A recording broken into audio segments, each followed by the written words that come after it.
You think the danger passed when the explosions slowed down. You think if the headlines stop screaming, the war is basically over. But that is exactly how people get blindsided. The fire was the obvious part. What comes next is colder, slower, and far more dangerous. You are watching US, Israel, and Iran, and maybe part of you wants a clean ending. A winner, a loser, a handshake, a speech, a flag, something simple. Something that lets you relax and say, good, it's handled. But history does not move like your wishful thinking. Power does not move like your comfort. And war does not end just because the volume drops. If you need truth more than sedation, subscribe to this channel because you do not need more recycled noise. You need reminders. You need clarity when propaganda gets dressed up as analysis. You need someone to tell you what this actually means when everyone else is trying to sell you certainty they do not have. So here's what it really means. What comes next for the US, Israel, and Iran is not a neat resolution. It is a contest of pressure, deterrence, survival, image, stamina, and strategic patience. That is the real battlefield now. Not just missiles, not just airstrikes, not just maps on your screen. Pressure, credibility, fear, thresholds, red lines, and the dangerous human ego that refuses to look weak after blood has already been spilled. That is the first misconception you need to kill. The idea that war is only war when bombs are falling in front of a camera. Wrong. Sometimes the most serious phase begins after the first exchange, because now every side is asking the question that really matters. What did we prove? What did we fail to prove? And what must we do next so our enemies do not smell hesitation? That is how this works. Not in fantasy, in reality. You think one side just wants peace. The other side just wants chaos. Nice story. Very comforting. Very childish. The hard truth is that every state in this fight wants peace on its own terms and pressure on everyone else's. Every side wants security without surrender. Every side wants deterrence without humiliation. Every side wants to end the fight in a way that leaves its enemies more afraid than it is. That is not morality. That is power. And if you refuse to understand power, power will still shape your world anyway. Look closer.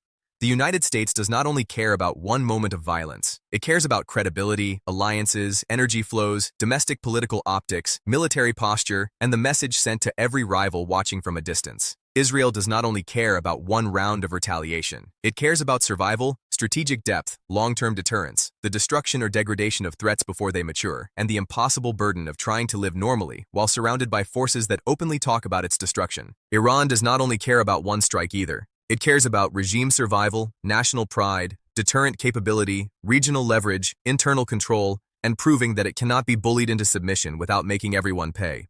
Now stop, breathe, and hear that clearly. Nobody in this triangle gets to act like a wounded innocent, only responding to events. They are all calculating. They are all signaling. They are all trying to shape what the next decade looks like with what they do in the next few weeks. And if you think this is just about revenge, you are already late. Revenge is emotional. This is structural. This is about what each side believes it must do to avoid looking weaker tomorrow. That is called escalation logic. And escalation logic is dangerous because it punishes restraint. Think about it. If one side absorbs a hit and does nothing, it risks inviting more pressure. If it hits back too hard, it risks widening the war. If it hits back too softly, it looks performative. If it agrees to pause, it may buy time, but it may also give the enemy time. Every option carries cost. Every signal can be misread. Every gesture that sounds responsible on television can be interpreted as weakness in a war room. This is why you have to stop consuming geopolitics like entertainment.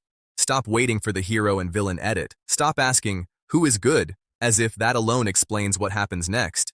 Ask better questions. Who needs time? Who needs escalation? Who benefits from ambiguity? Who can absorb economic pain? Who is trying to calm markets while keeping military leverage? Who is trying to survive politically at home while projecting dominance abroad? Those are adult questions. Those are useful questions. Those questions keep you anchored in reality. Because here is the second misconception. People think the most powerful side always controls the next phase. Not true. Power is not just strength. It is position. It is patience. It is tolerance for pain. It is the ability to make the other side pay a price in a domain they cannot fully control. A smaller actor can drag a bigger actor into an ugly, expensive, prolonged contest.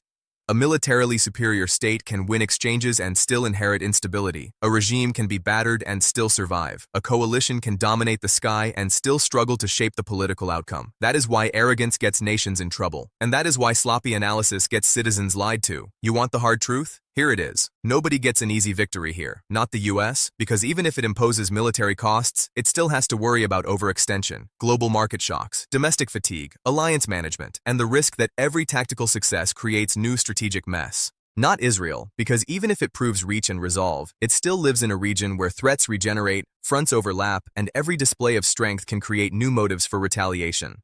Not Iran, because even if it proves resilience and capacity to inflict pain indirectly or asymmetrically, it still faces sanctions, internal pressure, military vulnerability, and the permanent danger that its own strategy of resistance drags it toward a war it cannot fully control. That is what adults understand. Strength is real. But limits are real too, and the root cause runs deeper than any single strike. The root cause is a long accumulation of mistrust, proxy warfare, ideological hostility, security dilemmas, nuclear suspicion, regional rivalry, domestic legitimacy struggles, and leaders who know that backing down in public can cost them more than pushing forward in private. Read that again in your mind. Backing down in public can cost them more than pushing forward in private. That one sentence explains half the madness you see in the world. Because image matters, reputation matters, deterrence matters. Leaders do not just manage reality, they manage perception of reality. They manage what enemies think they are willing to do next. And once blood has been spilled, the room for soft language gets smaller. Every move becomes a message. Every pause becomes a test. Every negotiation becomes a theater of pride. That is why what comes next will probably not look like the fantasy some people want. It will not be one dramatic ending where everybody learns a lesson and embraces restraint forever. More likely, it will be fragments, partial pauses, unstable de-escalation, hidden preparations, public warnings, quiet bargaining, cyber pressure, proxy activity, economic signaling, military repositioning, intelligence operations, harsh speeches and cautious backchannels. Not peace, not total war, something in between. Something dangerous precisely because it is unfinished. An unfinished conflict is where bad decisions breed.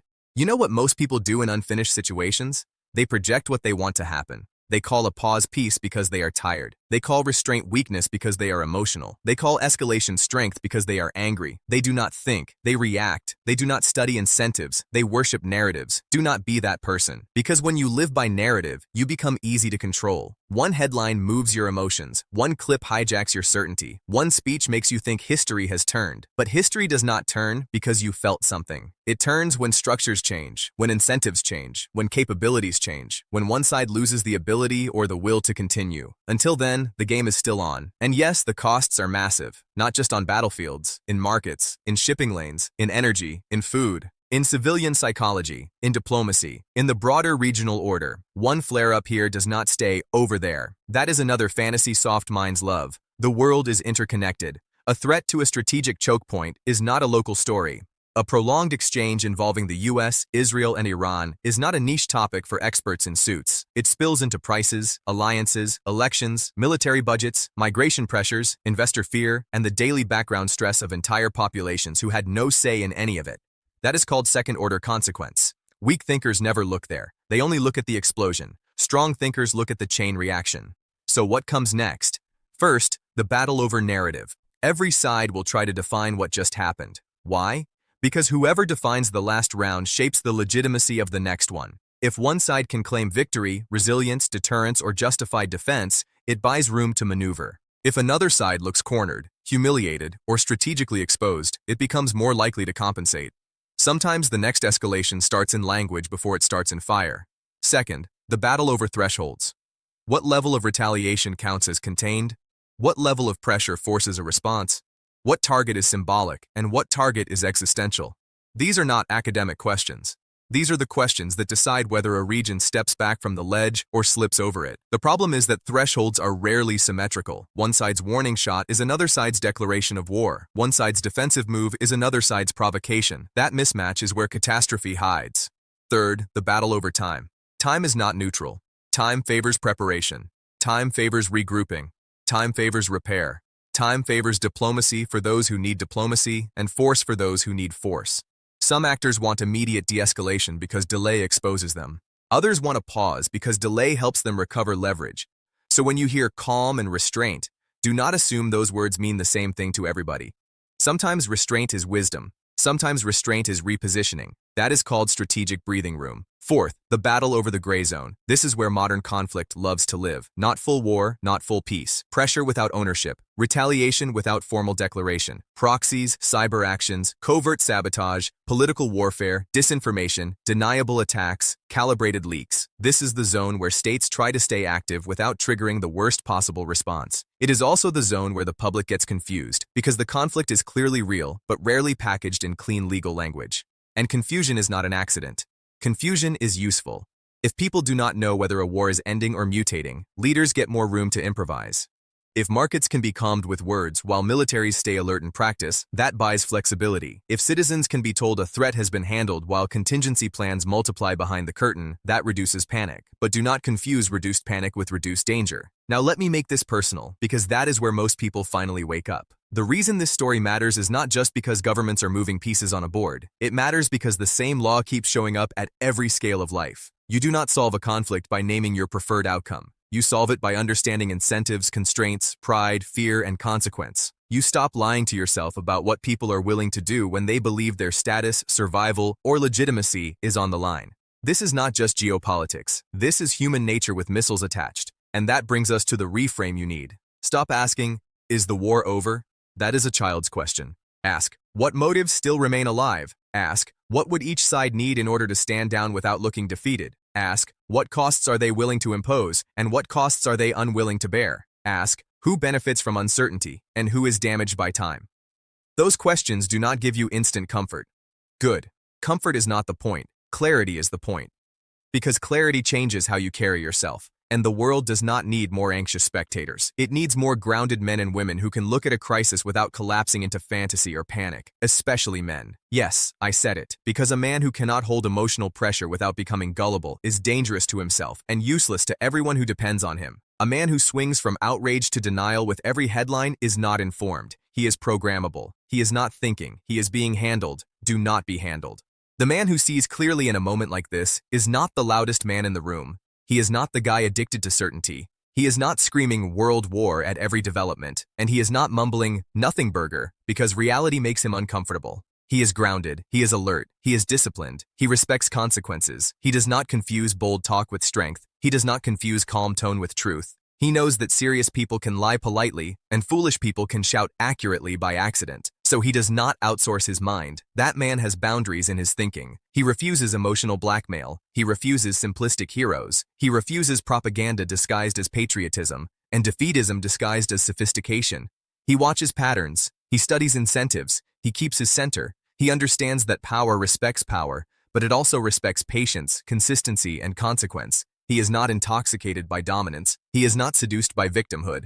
He stays with reality. That is called self-respect. And self-respect is not just for your relationships. It is not just for money. It is not just for the gym. It is mental sovereignty. It is the refusal to let fear rent space in your head for free. It is the refusal to let the loudest narrative colonize your judgment. It is the ability to hear 10 opinions, absorb the noise, and still say, fine. But what is true? What is likely? What is being hidden? What remains unresolved? That is the posture you need now.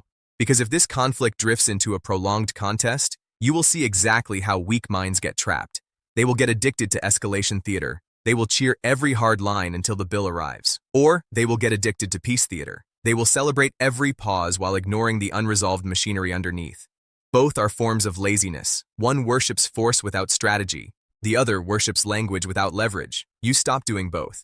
You stop confusing motion with progress. You stop confusing statements with settlements. You stop confusing temporary de-escalation with durable order. You stop needing every event to confirm your tribe's worldview. You stop treating complexity like betrayal. You stop begging reality to be simpler than it is. Then you start building a stronger frame. You watch what capabilities remain. You watch whether red lines harden or blur. You watch whether military posture changes. You watch whether economic pressure intensifies or eases. You watch whether diplomatic channels open because real leverage exists or because public relations demands it. You watch whether each side is preparing for a longer contest or trying to build an exit ramp. You watch the incentives, not the slogans. And yes, there is another hard truth here. Even when leaders want off-ramps, they may not get clean ones.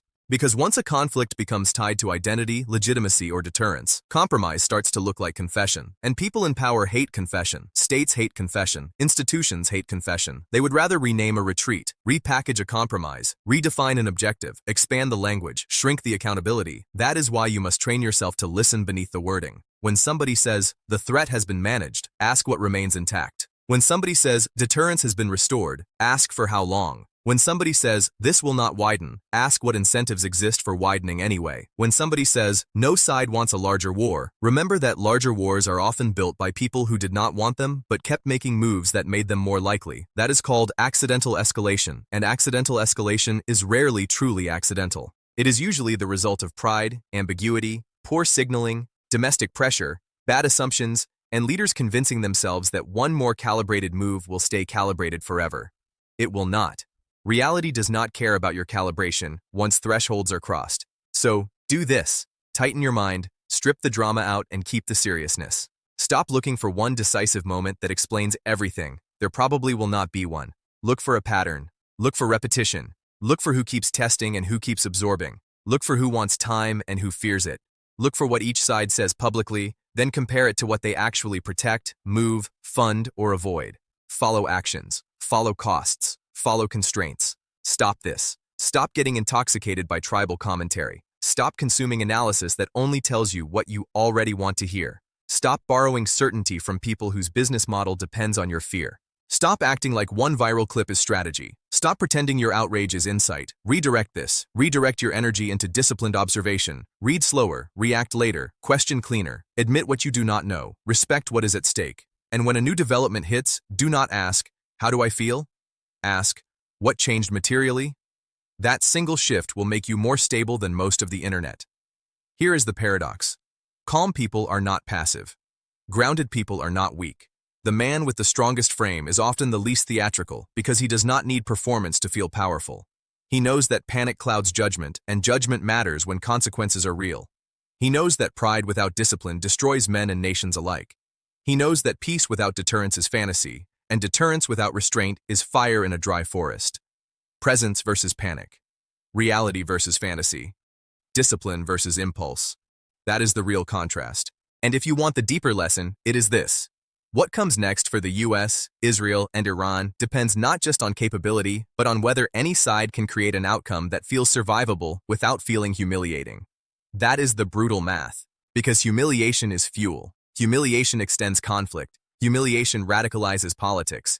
Humiliation narrows leaders' options. People can absorb pain and still negotiate. They struggle to absorb humiliation and stay rational. So if you are looking for the next chapter, look for the battle over dignity as much as the battle over territory. Look for who is trying to prove they cannot be cornered. Look for who is trying to show that punishment works. Look for who is trying to demonstrate endurance. In conflicts like this, endurance becomes its own message. Survival becomes propaganda. Restraint becomes signaling. Even silence becomes language. That is why you cannot afford a lazy mind. And I am telling you this with tough love, because soft love would lie to you. Soft love would tell you everything is fine because it knows you are tired. Soft love would give you slogans so you can sleep. Soft love would reduce a multi-layered regional confrontation to one emotional takeaway and call that wisdom. But truth does not exist to sedate you. Truth exists to sharpen you. So sharpen up. Sharpen your attention. Sharpen your standards for what counts as analysis. Sharpen your ability to live without instant answers. Sharpen your emotional control so you can face uncertainty without becoming stupid. That is maturity. That is discipline. That is leadership of self. Because you may not control the movement of states, but you do control whether you become another confused spectator, dragged around by mood and media. You control whether you cultivate discernment. You control whether you let crisis make you weaker or wiser. You control whether your mind belongs to you. And if you can hold that line, then no matter what the next headline says, you will not be easy to shake. If there is de-escalation, you will welcome it without worshiping it. If there is renewed escalation, you will take it seriously without collapsing into hysteria. If there is ambiguity, you will not fill it with fantasy. You will stay awake. You will stay clear. You will stay useful. That is power too. Not the power to launch, not the power to threaten, not the power to dominate a map. The power to remain internally ordered in a world that profits from your confusion. The power to tell the truth when comfort is cheaper. The power to see the game for what it is and refuse to become one more emotional pawn inside it. So no, the war is not over just because the pace changes. And no, the future is not predetermined just because people with microphones speak confidently. What comes next will be shaped by deterrence, survival, leverage, domestic pressure, economic pain, military posture, and the eternal human refusal to look weak in front of enemies. That is the sober answer. Not sexy, not cinematic, but real. And reality is where serious people live. Take that in. Let it clean out the part of you that still wants fantasy. Let it burn off the laziness that keeps asking for easy endings. Let it reset your standards. You are not here to be pacified by headlines. You are not here to be herded by narrative. You are not here to outsource your mind to men who profit from your panic. You are here to stand up internally. You are here to think with discipline. You are here to develop a frame strong enough to hold complexity without surrendering your center. You are here to become the kind of person who can face a hard world without becoming weak, gullible, or numb. You are the answer. Not because you control everything, but because clarity begins with the individual who refuses to lie to himself. That is where strength starts. That is where order starts. That is where better judgment starts. So carry yourself like someone who respects truth. Watch this story without fantasy. Measure words against incentives. Measure promises against capability. Measure calm against what remains unresolved. And if you want more of this kind of clarity, subscribe, because you need these reminders in a world drowning in noise. Stay here with people who would rather face reality than decorate illusion. This is not a crowd built on comfort. It is a community built on truth.